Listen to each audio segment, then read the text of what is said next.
This video contains spoilers for The Bad Batch. If you don't want to be spoiled, I advise that you turn away now. Otherwise, please enjoy.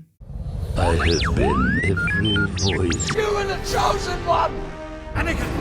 Anakin! This is where the fun begins. Inside your head.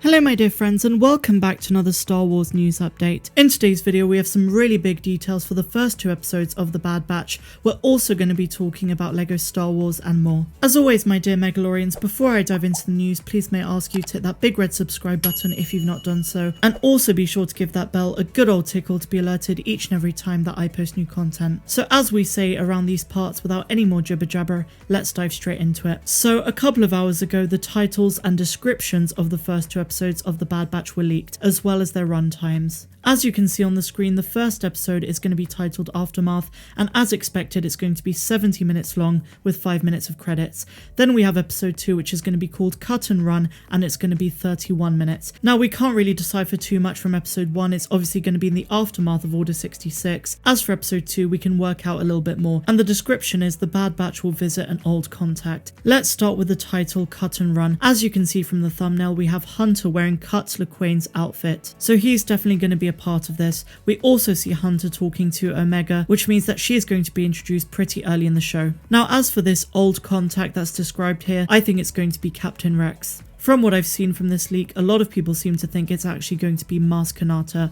but I think it's going to be Captain Rex. So in addition to this info for the first two episodes, we have a still photograph from one of them. There's not too much context for this, but it is cool nonetheless. Some people have stated this could be the Empire's invasion of Ilum, or alternatively, it's the same planet that we see in the opening of the episode titled Old Friends Not Forgotten. But what do you guys think? Let me know in the comments down below.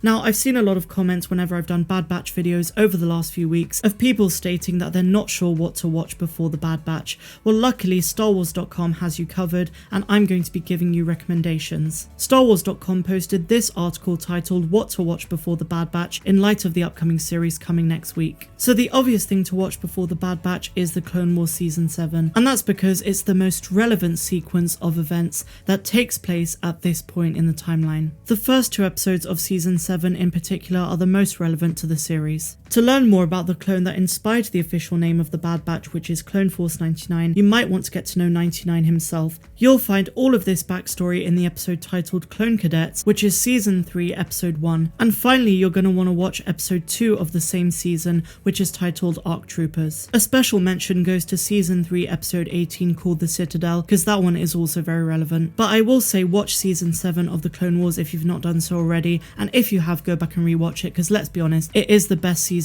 of the Clone Wars hands down. Matt Lanter, who voiced Anakin in the Clone Wars, is coming back to voice him again. It's not going to be for the Clone Wars, but it could be for the Bad Batch, but what most people are saying is that it's going to be for Star Wars Visions. And so this is what he said: there's some new Lucasfilm animation going on. I've been a part of some things I can't talk about yet. You'll see Anakin again. I never quite put Anakin down, whether I'm doing a video game or something new for Lucasfilm animation. So we will hear his voice as Anakin once more, but evidently since the Clone Wars is over, it's not going to be for that series. It might be for Anakin in hologram form in the Bad Batch, or it could be for Star Wars Visions. So now my dear friends, we're going to be talking about LEGO Star Wars The Skywalker Saga, the game we've been waiting for goodness knows how long. It keeps getting pushed back, but could there be a new hint with an emoji? A new emoji has been added to the LEGO Star Wars hashtag on Twitter, potentially hinting at an upcoming announcement for the Skywalker Saga. Many fans believe that it could be announced on May the 4th, as other big reveals are set for that day as well.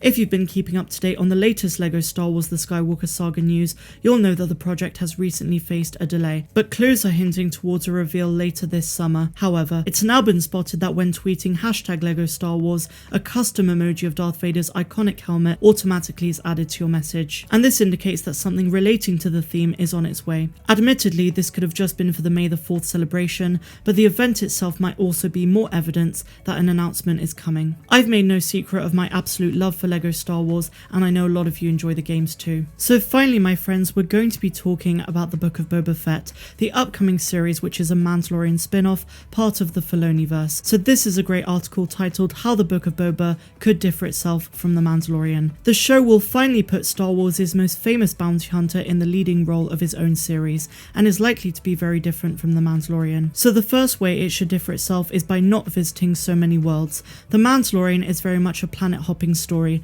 so much so that some fans have made fun of its Planet of the Week structure. Din Djarin is constantly on the run from someone or something, and constantly taking jobs from random characters. That model may change a bit in The Mandalorian Season 3, now that Baby Yoda has left to train with Luke Skywalker, but so far the series has been largely defined by the incredible amount of galactic ground it's covered. The Book of Boba Fett, on the other hand, may not be so free-spirited in its narrative structure. The takeover of Jabba's Tatooine palace alone sets up a home base for Boba and Fennec, and since Boba Fett seems to have spent a lot of his time since Return of the Jedi on Tatooine, he may also have some unfinished business on other parts of the planet. The duo is sure to engage in a good bit of spacefaring as well, but because neither of them seem to be actively on the run at this moment, their travels will probably be dictated by the story rather than the Mandalorian's model of letting the story be dictated by Din's travels. Another key difference between the two shows is that the Mandalorian lore will not be a focus in the Book of Boba. As evidenced by its title, The Mandalorian is largely a show about Mandalorians. Season 1 is absolutely rife with alluded traditions and customs from Din Djarin's covert, and Season 2 brings in more traditional Mandalorians,